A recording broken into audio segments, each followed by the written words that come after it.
32.000. Lepas tu tahun 2024 dia naik lagi pergi 40.000.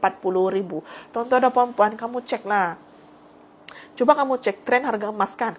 Bila tren harga emas ni makin lama, makin naik harga emas ni, berarti ada something yang tidak kena dengan kita punya keadaan ekonomi. Ini yang saya kena beritahu. Ini yang saya kena cerita. Sebab kenapa, tuan-tuan dan puan-puan, okay, kalau kita tengok, bila inflasi semakin tinggi, emas pun makin tinggi. Okay? Sebab kenapa? Harga emas makin naik, inflasi pun makin tinggi.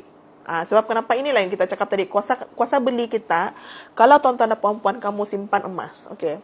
Benda ni saya suka relate dengan situasi kita. Contoh, kalau tuan-tuan dan puan-puan hari ini, kamu bawa, contohlah kamu bawa 10.000, contoh. 10.000 hari ini kamu beli apa? Mungkin kamu cuma beli satu benda saja. Contohlah, 10.000 ni kita bawa pergi beli handphone. Okay? Mungkin boleh dapatlah iPhone 1 biji. Okay? Itu iPhone saja.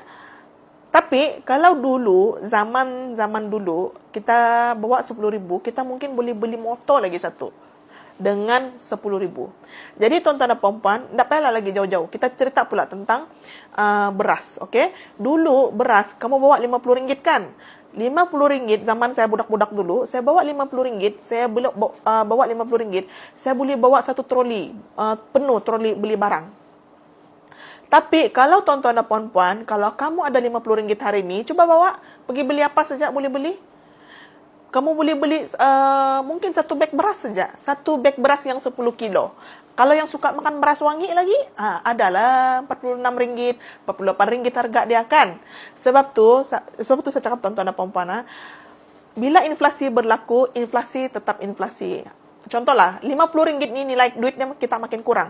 Contoh, RM50 kamu beli beras kan? Beras masih tetap beras. Beras masih tetap beras. Harga dia